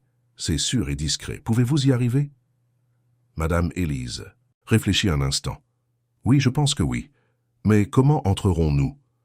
Il y a une entrée déguisée en dépôt d'entretien du côté est du parc. La porte porte le numéro 23, presque effacé. Elle sera déverrouillée à partir de midi. Je vous attendrai à l'intérieur avec Marc. Venez seulement vous deux et les enfants, sans personne d'autre. Et Madame Élise, soyez très prudente. La situation est encore plus grave que vous ne l'imaginez. »« Que voulez-vous dire ?» demanda-t-elle, sentant une nouvelle oppression dans sa poitrine. « Amandine Dubois a fait un enregistrement avant l'accident. Quelque chose, comme une assurance-vie. Dedans, elle détaille des découvertes sur les activités illégales de son beau-père et son soupçon qu'il prévoyait de lui nuire. Cet enregistrement était caché, mais Antoine l'a trouvé hier soir. C'est pourquoi il a mis des gardes dans sa chambre à l'hôpital, empêchant même son propre père d'entrer. Et elle, comment va Amandine ? Stable, elle s'est réveillée brièvement, a reconnu Antoine, mais ne peut pas encore parler clairement. Les médecins sont cependant optimistes. Et cela rend tout encore plus urgent. Si Amandine se rétablit complètement, elle pourra tout confirmer. Vincent est acculé, et les gens acculés sont extrêmement dangereux. Nous y serons, affirma Madame Élise, la détermination l'emportant sur la peur. Midi. Après avoir raccroché, Madame Élise regarda Léna, qui avait écouté toute la conversation avec des yeux écarquillés. « Vous pensez qu'on peut lui faire confiance ?» demanda la fillette. « Nous n'avons pas beaucoup de choix, ma chérie. » Et il connaissait l'histoire de la cocotte verte, le code que Marc et moi avons établi il y a des années. De plus, si les hommes de Vincent ont déjà localisé cet appartement, nous ne pouvons pas rester ici. Rapidement, les deux commencèrent à se préparer. Madame Élise improvisa un porte-bébé en utilisant des draps et des serviettes où les 3 bébés pourraient être transportés contre sa poitrine. Elle remplit un sac à dos de couches, de lait en poudre et de biberons. Léna aida comme elle le pouvait, emmaillotant soigneusement les enfants et organisant les quelques affaires qu'elles emporteraient. « Nous allons sortir séparément », instruisit Madame Élise. « Je vais partir la première avec 2 des bébés dans le porte-bébé improvisé. Tu attends 10 minutes et tu sors avec la 3e. Nous nous retrouverons à la gare routière de l'avenue de l'État. Souviens-toi, tête basse, pas de contact visuel avec personne. Et si quelqu'un demande, le bébé est ta petite sœur que tu emmènes se faire vacciner. » Léna hocha la tête, le cœur palpitant de responsabilité. Madame Élise serra l'épaule de la fillette avec affection. « Tu as été incroyablement courageuse, Léna. Beaucoup d'adultes se seraient effondrés avec la moitié de la pression que tu affrontes. Je suis fier de toi. » Les mots touchèrent Léna dans un endroit profond et rarement atteint. Fierté. Quelqu'un était fier d'elle, non pas pour sa capacité à survivre dans les rues ou à trouver de la nourriture dans les poubelles, mais pour son courage, sa détermination, son humanité. Une larme solitaire coula sur le visage sale de la fillette, mais elle l'essuya rapidement. Ce n'était pas le moment pour les émotions, c'était le moment d'agir. Madame Élise sortit la première, comme prévu, avec 2 des bébés cachés contre son corps sous un manteau trop large. 10 minutes plus tard, qui parurent une éternité, Léna sortit en portant le 3e bébé, qui dormait heureusement paisiblement. La ville était animée ce dimanche-là avec des gens allant et venant des églises, des parcs et des déjeuners, de famille. Normalement, cela les aiderait à se camoufler dans la foule, mais aujourd'hui, chaque regard semblait une menace, chaque personne qui passait trop près, un ennemi potentiel. Léna marchait avec l'aisance de quelqu'un qui connaissait les rues comme sa poche. Elle savait quelles ruelles emprunter pour éviter les avenues principales, quels trajets étaient moins surveillés par les caméras de sécurité, quels établissements avaient des sorties par l'arrière si elle avait besoin de s'échapper rapidement. La vie dans la rue lui avait donné une connaissance de la ville qu'aucun GPS ne pourrait égaler. À la gare routière convenue, elle trouva Madame Élise qui attendait déjà apparemment calme, mais avec des yeux vigilants qui ne cessèrent de scanner les environs. Elles se rejoignirent silencieusement et montèrent dans le prochain bus en direction du centre, s'asseyant sur des sièges séparés pour ne pas attirer l'attention. Le trajet parut interminable. À chaque arrêt, Léna tendait les muscles, prête à courir si nécessaire. Chaque personne qui montait était minutieusement observée. Serait-ce l'un des hommes de Vincent? Un policier en civil? Quelqu'un qui reconnaîtrait une enfant des rues portant un nouveau-né? Finalement, elles descendirent à 2 rues du parc de la Villette. Elles marchèrent de nouveau séparément, gardant une distance l'une de l'autre, mais en maintenant toujours un contact visuel. Le parc, bien que public, avait des zones moins fréquentées, surtout à son extrémité est, où des constructions anciennes et partiellement abandonnées créaient un décor presque fantomatique. Elles trouvèrent la porte avec le numéro 23 délavé exactement là où Raphaël l'avait décrite. Elle était entr'ouverte, comme promis. Madame Élise jeta un dernier regard autour d'elle avant de faire signe à Léna de s'approcher. « Prête ?» chuchota-t-elle. La fillette hocha la tête, ravalant la peur qui menaçait de la paralyser. Ensemble, elles entrèrent dans ce qui semblait être un dépôt poussiéreux. Au fond de la pièce, une porte métallique menait à un couloir sombre, éclairé seulement par des lumières de secours espacées. Le couloir descendait en une rampe douce, s'enfonçant clairement dans les entrailles de la ville. « Allô ?» appela Madame Élise, sa voix résonnant sur les murs de béton. « Monsieur Raphaël? Marc ?» Silence. Juste le son lointain de l'eau qui goutte quelque part dans les profondeurs du tunnel. Léna sentit un frisson parcourir son échine. Quelque chose n'allait pas. Ce silence était oppressant, menaçant. Madame Élise commença-t-elle, mais fut interrompue par le bruit de pas venant du fond du tunnel. Une silhouette émergea de la pénombre. C'était un homme grand, aux larges épaules, vêtu d'un costume sombre impeccable. Ce n'était certainement pas Marc. « Madame Élise ?» appela-t-il, sa voix étrangement familière. « Je suis Raphaël Bernard, merci d'être venu. » L'ancienne infirmière fit un pas en avant, prudente. « Où est mon fils ?» Marc est plus loin, avec Monsieur Dubois. Par sécurité, ils sont restés dans la zone principale de la station. Je peux vous y conduire. Léna étudia l'homme avec méfiance. Il y avait quelque chose dans ses yeux qui ne correspondait pas à ses paroles polies. Quelque chose de froid, de calculateur. le même genre de regard qu'elle voyait chez les trafiquants et les hommes de main qui contrôlaient certaines zones des rues. « Vous êtes venu, finalement », dit une autre voix, et un deuxième homme apparut à côté du premier. Celui-ci était plus petit, plus âgé, avec une moustache bien taillée et des mains qui ne cessaient de s'agiter nerveusement. Madame Élise recula instinctivement, tirant Léna contre elle. « Qui êtes-vous » demanda-t-elle, sa voix maintenant tremblante. « Cela n'a pas d'importance, » répondit le premier homme, faisant un pas en avant. « Ce qui importe, c'est que vous avez apporté les colis, comme convenu. » Colis. Le même mot que les hommes dans le parc avaient utilisé. Léna sentit le sang se glacer dans ses veines. Ce n'était pas Raphaël Bernard. Ce n'était personne envoyé par Antoine Dubois. C'étaient les hommes de Vincent. « Comment avez-vous découvert » commença Madame Élise, mais l'homme l'interrompit avec un rire sec. « Ce n'était pas difficile. Votre fils n'est pas aussi discret qu'il le pense. Il a été suivi depuis l'hôpital. Nous avons intercepté le mot qu'il a tenté de remettre. Un coup de maître, je dois l'admettre, d'utiliser notre propre système de surveillance contre nous. Mais Vincent Dubois n'est pas arrivé là où il est en se laissant dépasser par des amateurs. Le deuxième homme sortit quelque chose de sa poche, une arme, qu'il pointa nonchalamment dans leur direction. Maintenant, simplifions les choses. Donnez les bébés et personne ne sera blessé. Vous continuez vos vies, nous continuons les nôtres. Fin de l'histoire. Madame Élise serra plus fort le paquet contre sa poitrine, ses jambes flageolantes mais sa détermination inébranlable. « Vous allez les tuer, n'est-ce pas? C'est ce que Vincent a ordonné. » Le premier homme haussa les épaules. « Ce n'est pas personnel, madame, c'est juste les affaires. Ces enfants représentent un risque que M. Dubois ne peut pas accepter, une menace pour l'héritage qu'il a construit. »« Ce sont des bébés !» s'exclama Léna, incapable de se contenir. « Des bébés innocents. Comment pouvez-vous même penser à... »« Tais-toi, morveuse des rues !» coupa l'homme armé. « Tu as déjà causé assez de problèmes en trouvant ces enfants.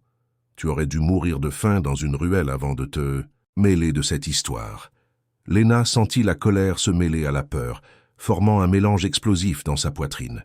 Elle regarda le bébé dans ses bras, le petit visage endormi inconscient du danger, et sut qu'elle ne pouvait pas abandonner. Pas maintenant. Pas après tout ce qu'elles avaient traversé. « Non, dit-elle simplement, sa voix petite mais ferme. « Nous ne vous donnerons pas les bébés. » L'homme armé eut un rire désagréable. « Et qu'est-ce que tu crois pouvoir faire pour nous en empêcher, gamine? Regarde-toi. 7, 8 ans, dénutrie, sans famille, sans personne qui se soucie de toi. Tu penses vraiment pouvoir affronter des hommes comme nous?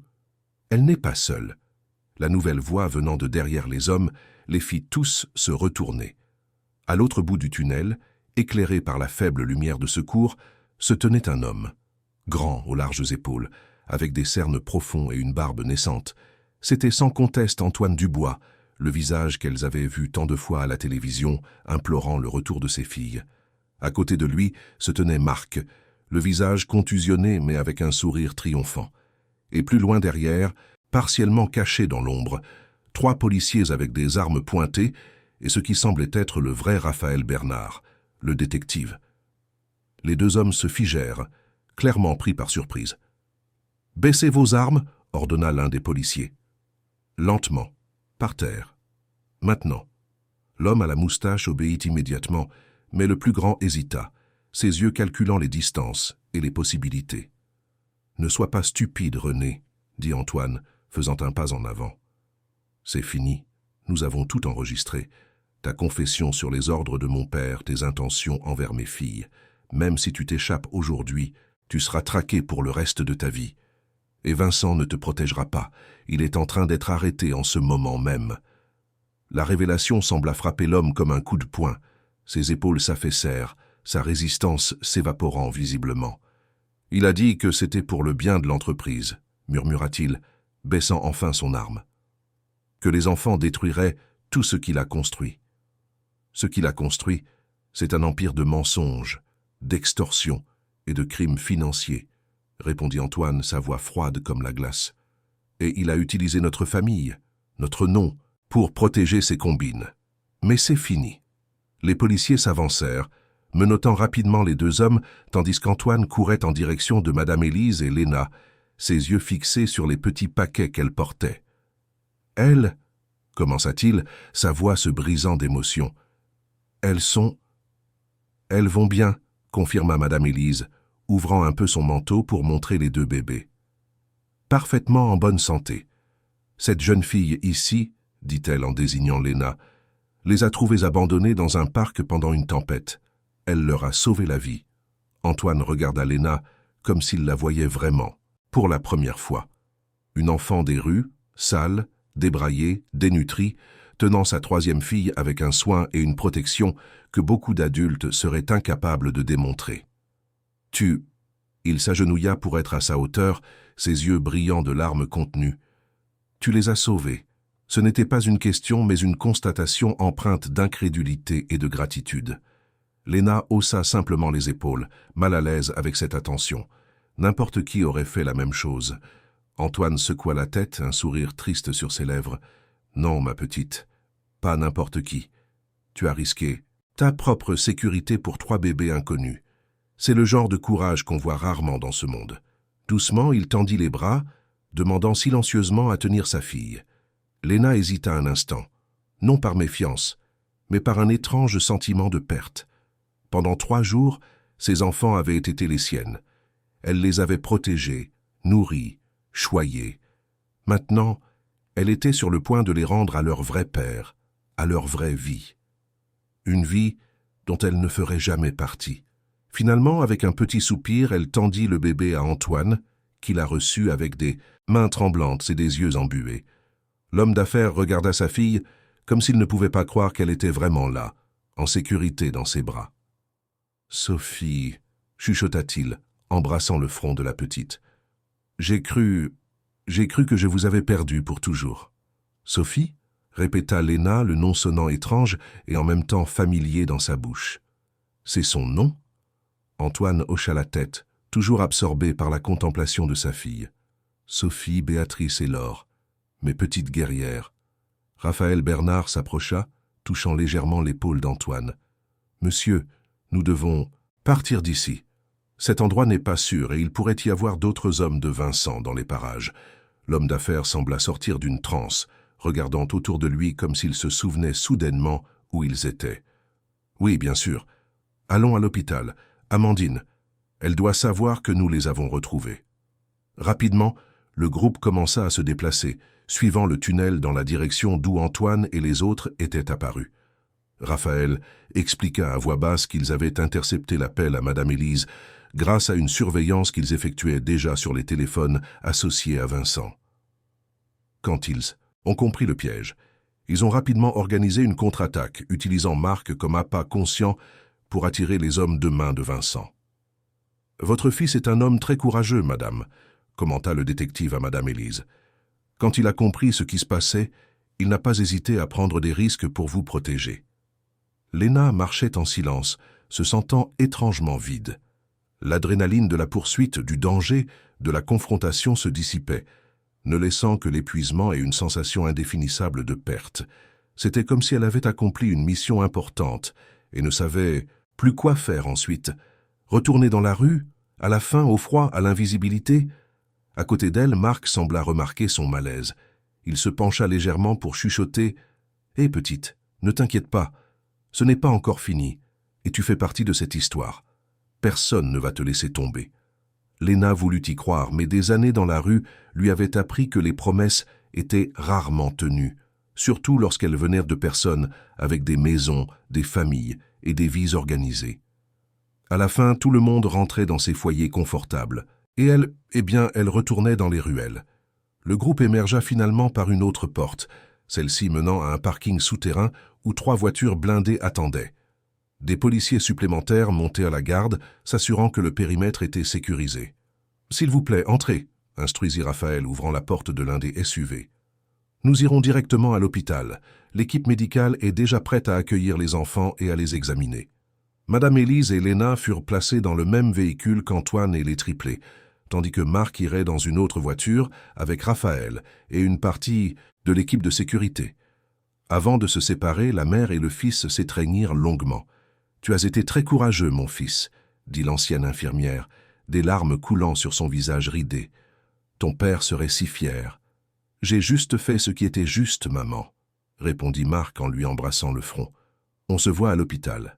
À l'intérieur de la voiture blindée, Léna se sentait petite et déplacée, les sièges en cuir, la climatisation parfaitement réglée, le chauffeur en uniforme, tout était si éloigné de sa réalité quotidienne. À côté d'elle, Antoine tenait Sophie avec un soin révérencieux, tandis que Madame Élise portait encore Béatrice et Laure. « Je dois vous remercier comme il se doit, » dit l'homme d'affaires, détournant enfin le regard de sa fille. « Vous avez sauvé non seulement la vie de mes filles, mais aussi la mienne. S'il leur était arrivé quelque chose après Amandine, je ne sais pas si j'aurais survécu. »« Comment va votre femme ?» demanda Madame Élise. « Stable. Les médecins sont optimistes. Elle s'est réveillée brièvement hier soir et a réussi à dire quelques mots. C'était suffisant pour que je réalise que quelque chose n'allait pas du tout. Elle a mentionné mon père, a mentionné un danger pour les bébés.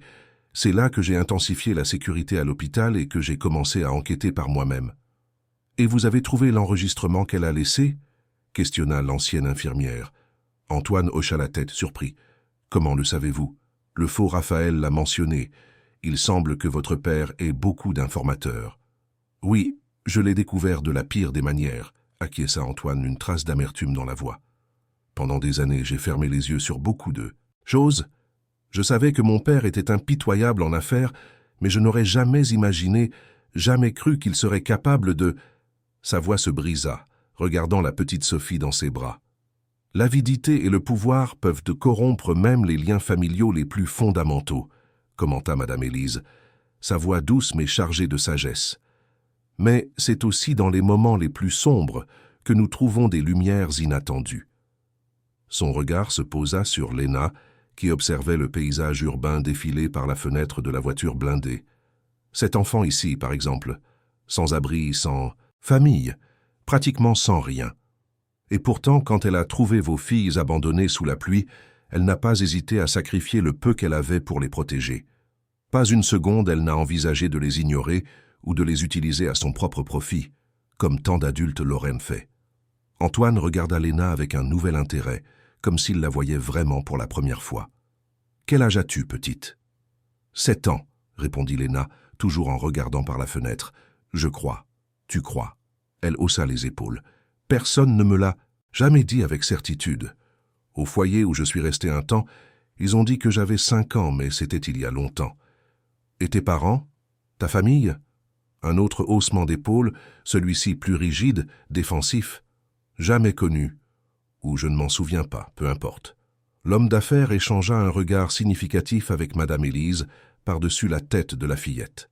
Dans le silence qui suivit, seul le léger ronronnement du moteur de luxe et les soupirs occasionnels des bébés pouvaient être entendus. Finalement, la voiture s'arrêta dans le parking souterrain de l'hôpital américain de Paris. Une équipe médicale attendait déjà ainsi que d'autres gardes du corps et ce qui semblait être le commissaire chargé de l'affaire à en juger par l'insigne qu'il exhibait. « Monsieur Dubois », salua le commissaire dès qu'Antoine sortit de la voiture. « C'est avec une grande satisfaction que je peux confirmer. Vincent Dubois est en garde à vue, ainsi que 3 de ses principaux associés. Les preuves trouvées dans son bureau, combinées à l'enregistrement laissé par votre femme et aux dépositions recueillies aujourd'hui, sont plus que suffisantes pour le maintenir en détention pour longtemps. » Antoine hocha la tête, solennellement. « Merci, commissaire. Mais maintenant, si vous le permettez, je dois emmener mes filles se faire examiner, et ensuite rendre visite à ma femme. Elle mérite de savoir que notre famille est de nouveau réunie. » Le commissaire acquiesça, ouvrant le chemin. L'équipe médicale prit rapidement le contrôle, accueillant les triplés avec l'efficacité professionnelle caractéristique de l'un des meilleurs hôpitaux du pays. Madame Élise accompagna les bébés, son expérience d'infirmière la faisant s'intégrer naturellement au groupe. Léna, cependant, resta en arrière, debout au milieu du parking souterrain, soudainement seule, observant tout le monde s'éloigner, absorbée dans leur nouveau rôle dans cette histoire qui pour elle semblait toucher à sa fin. C'est alors qu'elle sentit une main sur son épaule. C'était Antoine, qui avait fait quelques pas en arrière. « Tu ne viens pas ?»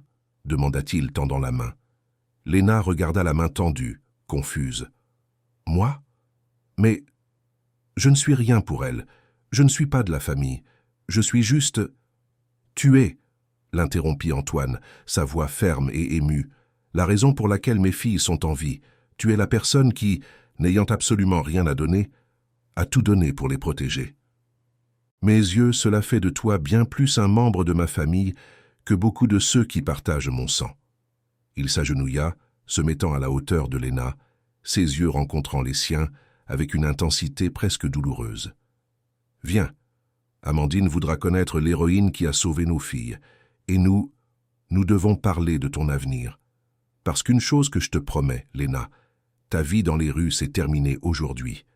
La main restait tendue, une invitation, une promesse, un pont entre deux mondes qui n'auraient jamais dû se croiser, mais que le destin, ou peut-être le simple hasard d'une forte pluie et d'un panier abandonné, avait connecté de manière permanente. Avec un petit hochement de tête, Léna posa sa petite main calleuse dans la grande et douce main d'Antoine. Ensemble, ils se dirigèrent vers les ascenseurs, laissant derrière eux le parking sombre et s'avançant vers un avenir qui, pour la première fois de sa courte vie, semblait contenir plus de lumière que d'ombre. Chapitre 4. Un nouveau départ. L'hôpital américain de Paris, avec ses couloirs larges et aseptisés, ses murs au ton doux et son efficacité silencieuse, était comme un monde à part pour Léna. En marchant aux côtés d'Antoine vers l'aile pédiatrique, elle se sentait comme une intruse, une tache de la rue dans un environnement immaculé. Elle pouvait sentir les regards discrets mais curieux de l'équipe médicale, des gardes du corps, des patients élégants qui circulaient par là. Qui était cette fillette dépenaillée, aux cheveux ébouriffés et aux vêtements usés, accompagnant l'un des hommes les plus riches de Paris? La question flottait dans l'air, non verbalisée mais palpable. « Ne t'inquiète pas pour eux, dit Antoine, percevant le malaise de Léna.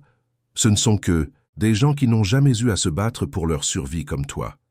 Au fond, tu es plus forte que n'importe lequel d'entre eux. » Les mots, bien que gentils, ne diminuaient pas son sentiment de décalage. Toute la vie de Léna avait été définie par des frontières invisibles, des endroits où elle pouvait ou non entrer, des gens qui la verraient ou l'ignoreraient, des mondes auxquels elle n'appartiendrait jamais. Cet hôpital de luxe, avec son odeur de propreté et de privilège, était l'incarnation d'un de ces lieux interdits. Ils arrivèrent à la zone néonatale, où une équipe de médecins s'occupait déjà des triplés. À travers une vitre, Léna pouvait voir Madame Élise discuter avec les professionnels, montrant les bébés du doigt et fournissant apparemment des informations sur les soins qu'elles avaient reçus ces derniers jours. « Elles vont bien » demanda-t-elle, sa petite voix révélant la peur qu'elle ne savait même pas qu'elle ressentait.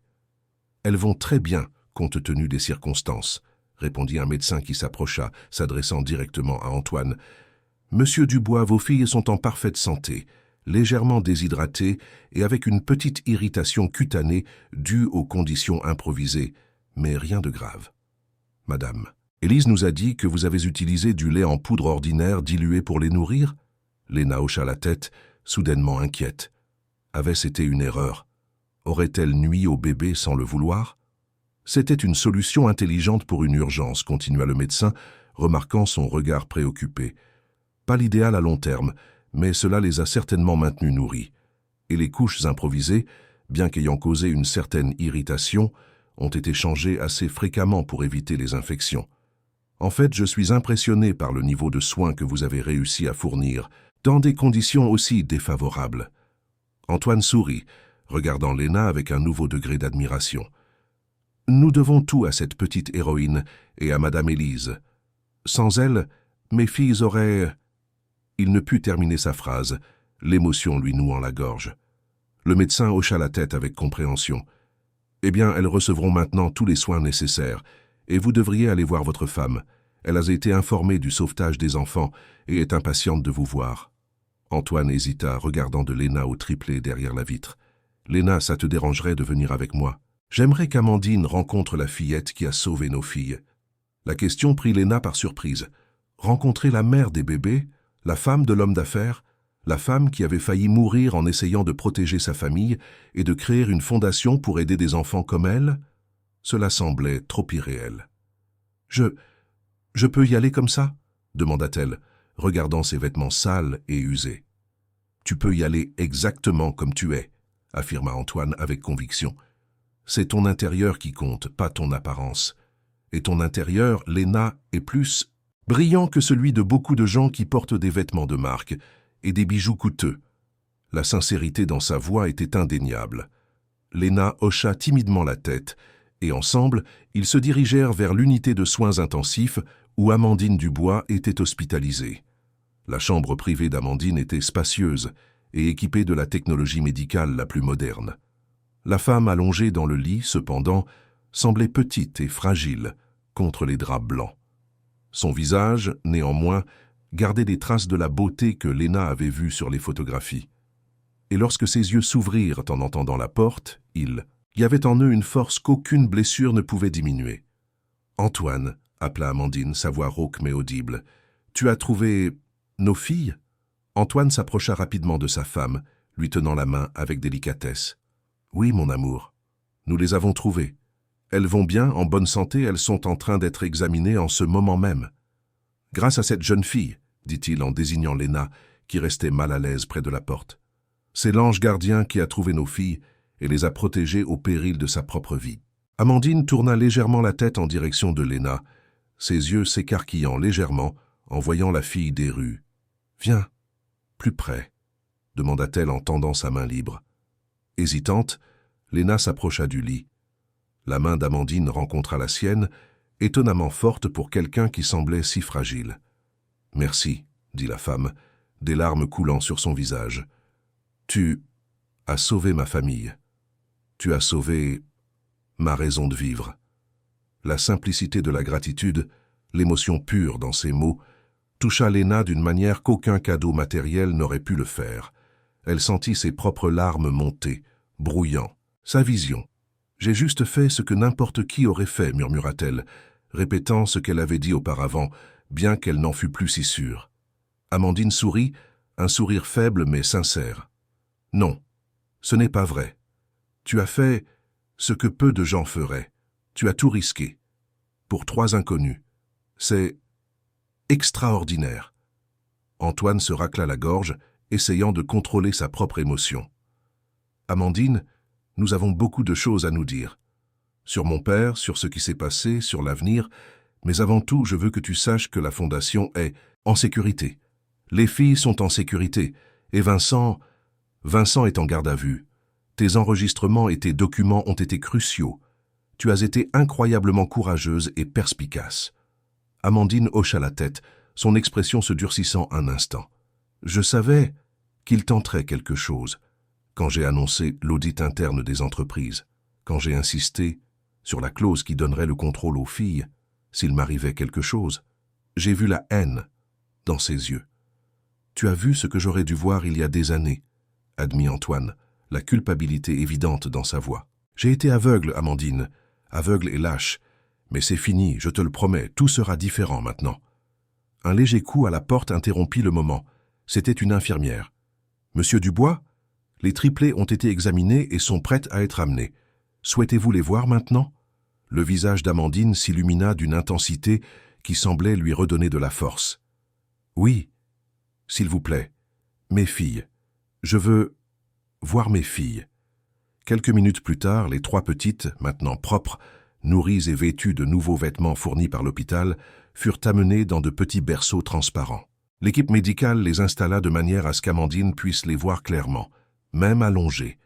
Les retrouvailles furent d'une beauté presque sacrée. Bien qu'encore trop faibles pour tenir les bébés, Amandine pouvait toucher leurs petites mains, leur visage parfait.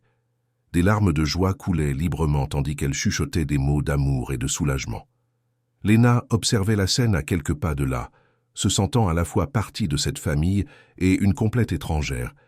C'était comme regarder un film, une réalité alternative, où les gens vivaient dans de grandes maisons avec des familles unies, où les mères et les pères aimaient inconditionnellement, où les bébés étaient accueillis avec joie au lieu d'être abandonnés dans des parcs sous la pluie. Madame Élise s'approcha silencieusement, passant un bras autour des épaules de Léna. « Tu vas bien, ma chérie ?» demanda-t-elle doucement. Léna haussa les épaules, incapable de nommer le tourbillon d'émotions qu'elle ressentait. « Je crois que oui. C'est juste que... c'est étrange de les voir comme ça, avec leur vraie famille. » Madame Élise lui serra légèrement l'épaule. « Tu t'es attachée à elle, n'est-ce pas ?» La fillette hocha la tête, se mordant la lèvre pour retenir ses Larmes. C'est bête, je sais. Elles n'ont jamais été à moi. Mais pendant un moment, tu as eu une famille, compléta l'ancienne infirmière compréhensive. Ce n'est pas bête, Léna. C'est humain. Nous avons tous besoin de liens, de sentir que nous appartenons à quelqu'un, que nous sommes importants pour quelqu'un. La conversation fut interrompue quand Antoine s'approcha, son visage maintenant plus détendu, comme si un poids énorme avait été retiré de ses épaules. « Amandine aimerait vous parler à toutes les deux, dit-il en leur faisant signe de s'approcher. Près du lit, Amandine semblait plus forte, comme si la présence de ses filles lui injectait une nouvelle vie dans les veines. Son regard était clair et déterminé lorsqu'elle parla. « Je veux vous remercier personnellement. Sans vous, j'aurais perdu tout ce qui compte. Et je veux proposer quelque chose. » Antoine hocha la tête, comme s'il savait déjà ce que sa femme allait dire. La Fondation Amandine Dubois pour l'avenir a été créée pour aider les enfants vulnérables, des enfants comme toi, Léna. Et nous avons besoin de gens comme toi et Madame Élise, des gens qui comprennent vraiment ce que ces enfants affrontent. Léna regarda Madame Élise, confuse, ne comprenant pas complètement ce qu'Amandine suggérait. « Nous voulons que vous fassiez partie de la Fondation, » expliqua Antoine. « Madame Élise, avec votre expérience d'infirmière et votre cœur généreux, serait inestimable pour nos programmes de santé communautaire. Et toi, Léna, continua Amandine, sa voix gagnante en force, tu serais notre conseillère jeunesse, notre voix dans les rues. Personne mieux que toi, pour nous dire ce dont les enfants comme toi ont vraiment besoin. » La proposition était si inattendue, si hors de la réalité que Léna connaissait, qu'elle ne parvenait même pas à commencer à la traiter. Travailler pour une fondation, elle, une fille des rues, sans éducation formelle, sans papier, sans rien. « Mais je ne sais rien faire, » argumenta-t-elle. « Je ne suis jamais vraiment allée à l'école. Je ne sais pas très bien lire. Je n'ai pas de vêtements, ni... » « Tout cela peut être résolu, » l'interrompit Antoine gentiment. « L'éducation, les papiers, les vêtements, ce ne sont que des détails logistiques. Ce qui ne peut être ni enseigné ni acheté, c'est ce que tu as déjà. Le courage, la compassion, la détermination. De plus, ajouta Amandine, échangeant un regard significatif avec son mari, nous devons parler de quelque chose de plus permanent. » Antoine prit la main de Léna entre les siennes, se baissant pour être à sa hauteur. « Léna, ce que je vais te demander maintenant peut sembler soudain, et tu as tout le droit d'y réfléchir aussi longtemps que tu le souhaites. Mais Amandine et moi en avons parlé, et nous sentons qu'il n'y a pas de moment plus approprié que celui-ci. » L'homme d'affaires prit une profonde inspiration, ses yeux émus fixés sur ceux de la fillette. « Nous aimerions savoir si tu envisagerais la possibilité de faire partie de notre famille. Légalement, définitivement, comme notre fille. » Le monde sembla s'arrêter de tourner. Léna regarda d'Antoine à Amandine, au triplé dans les berceaux, à Madame Élise, qui souriait les larmes aux yeux, essayant de trouver un signe qu'elle avait mal compris, que c'était une sorte de blague cruelle ou de malentendu. « M'adopter moi ?» réussit-elle finalement à articuler, sa voix presque un murmure. Amandine hocha la tête, tendant la main à Léna. « Les filles ont besoin d'une grande sœur, quelqu'un qui a déjà montré qu'elle ferait n'importe quoi pour les protéger. Et nous voulons te donner ce que chaque enfant mérite, une famille, un foyer. Mais vous ne me connaissez même pas, protesta Léna, bien qu'une étincelle d'espoir insistât à grandir dans sa poitrine. Et je ne suis qu'une fille extraordinaire, compléta Antoine. Une enfant qui, avec toutes les raisons du monde d'être amère et endurcie, a choisi la compassion et le sacrifice. Nous n'avons pas besoin de connaître ton passé pour savoir ce qu'il y a dans ton cœur, Léna. Nous l'avons vu dans les actions que tu as entreprises pour sauver nos filles. » La proposition était si grande, si au-delà de tout ce que Léna avait jamais rêvé, qu'elle ne trouvait pas de mots pour répondre.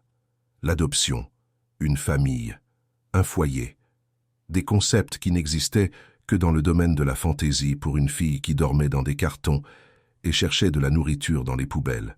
« Tu n'as pas besoin de répondre maintenant, » assura Antoine, voyant la confusion dans ses yeux. « C'est une décision importante. En attendant, nous t'offrons notre maison comme foyer temporaire, aussi longtemps que tu le souhaites. Et moi, intervint timidement Madame Élise, je serai disponible pour t'aider dans la transition, si tu le veux. Je pourrai te rendre visite régulièrement, être un visage familier dans ce nouveau monde. Léna regarda les triplés, qui dormaient maintenant paisiblement, inconsciente du drame émotionnel qui se déroulait autour d'elle. Sophie, Béatrice et Laure. Pour elle, elle avait affronté la pluie, la faim, la persécution.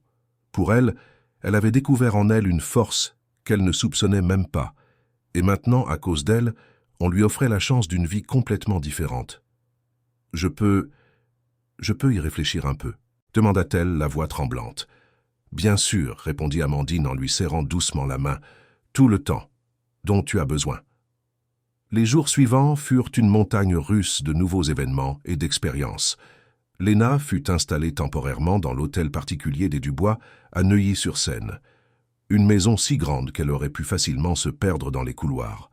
Elle eut sa propre chambre, avec un lit moelleux qui au début semblait trop étrange pour y dormir, après des années sur le sol dur. Madame Élise lui rendait visite quotidiennement, l'aidant à s'adapter à la nouvelle réalité. Ensemble, elles regardèrent les journaux télévisés qui relataient la chute de l'empire corrompu de Vincent Dubois, les multiples enquêtes qui s'étendaient maintenant à plusieurs secteurs de l'élite financière parisienne, le rétablissement progressif mais constant d'Amandine. La fondation, désormais libérée de l'ombre menaçante de Vincent, était en plein processus de structuration. Amandine, même depuis l'hôpital, coordonnait les premiers pas, insistant pour que les programmes pour les enfants des rues soient prioritaires. Les triplés prospéraient sous les soins de l'équipe engagée, mais il était remarquable de voir comment elle se calmait instantanément lorsque Léna entrait dans la chambre. C'était comme si elle reconnaissait, à un niveau primordial, la fillette qui les avait protégés dans leurs moments les plus vulnérables. Une semaine après le sauvetage, Amandine sortit de l'hôpital. Son retour à la maison fut marqué par une petite célébration familiale, la première de nombreuses auxquelles Léna assisterait avec un mélange de fascination et de décalage. Comme quelqu'un qui avait toujours observé la vie de famille par la fenêtre, elle était maintenant invitée à entrer et à s'asseoir à table.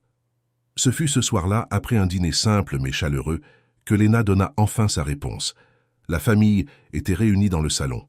Amandine dans un fauteuil confortable, encore fragile mais visiblement plus forte, Antoine à ses côtés, et les triplés dans un parc spécial où elle pouvait être observée de près. « J'ai beaucoup réfléchi », commença Léna, sa voix petite mais décidée. À l'adoption, au fait de faire partie de cette famille, Antoine et Amandine échangèrent des regards nerveux, se préparant à n'importe quelle réponse. « Et je veux, » continua la fillette, un sourire timide illuminant son visage habituellement sérieux, « je veux être la sœur des triplés, je veux avoir une vraie famille. » L'étreinte qui suivit fut la première de nombreuses. Une étreinte qui n'enveloppait pas seulement des corps, mais des histoires, des avenirs, des possibilités. Une étreinte qui commençait à construire un pont sur l'abîme d'expérience qui séparait Léna de ses nouveaux parents. Les mois qui suivirent furent une période d'adaptation et d'apprentissage mutuel. Léna fut inscrite dans une école qui combinait enseignement régulier et soutien spécialisé pour l'aider à combler ses lacunes éducatives. Antoine tenait à suivre personnellement ses progrès, passant des heures le soir à l'aider avec ses devoirs.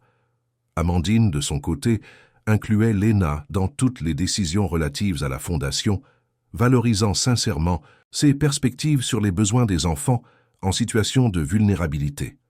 Ensemble, elles développèrent des programmes innovants qui abordaient non seulement les besoins de base, mais aussi le développement éducatif, émotionnel et social.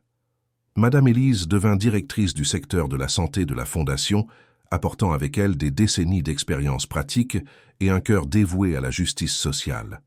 Marc, avec ses connaissances en technologie, créa des systèmes pour cartographier et atteindre les enfants des rues, leur offrant des voies pour sortir de la vulnérabilité. Les triplés grandissaient fortes et en bonne santé, développant des personnalités distinctes malgré leur ressemblance physique, et en chacune d'elles, Léna pouvait voir un petit reflet d'elle-même, la détermination de Sophie, la compassion de Béatrice, la résilience de Laure. Un an après cette nuit pluvieuse au parc des Buttes-Chaumont, la famille Dubois se réunit au tribunal pour l'officialisation de l'adoption. Léna, portant maintenant une robe simple mais élégante, les cheveux bien coupés et un éclat sain sur la peau qui était autrefois pâle de faim, était nerveuse mais résolue. Lorsque le juge lui demanda si elle comprenait la signification de cet acte, si elle souhaitait réellement devenir Léna Dubois, sa réponse fut claire et émue. « Je fais déjà partie de cette famille dans mon cœur. Aujourd'hui, on ne fait que le rendre officiel sur le papier. » Le son du marteau du juge scellant l'adoption fut comme un point final à une histoire d'abandon et le début d'un nouveau chapitre. Un chapitre où une fille des rues n'aurait plus à se battre quotidiennement pour sa survie, où elle pourrait enfin n'être qu'une enfant. Cet après-midi-là, la famille visita le siège de la Fondation Amandine Dubois pour l'avenir. Le bâtiment moderne au centre de Paris était déjà opérationnel avec plusieurs programmes en cours desservant des centaines d'enfants. Dans le hall d'entrée, une plaque de bronze attira l'attention de Léna. Dessus était gravée une citation. « Parfois, les anges n'ont pas d'ailes, mais leur cœur est plus grand que la ville entière. Cette fondation est dédiée à tous les enfants invisibles, à ces petits héros qui, comme Léna Dubois, survivent et préservent leur humanité contre toute attente. » Léna regarda la plaque, puis ses nouvelles sœurs, maintenant assises dans une poussette triple, babillant joyeusement, et enfin ses parents adoptifs qui l'observaient avec une fierté non dissimulée. « Les anges de la rue, murmura-t-elle, se souvenant de comment tout avait commencé. C'est comme ça que je me suis sentie cette nuit-là, comme si j'avais trouvé de petits anges abandonnés.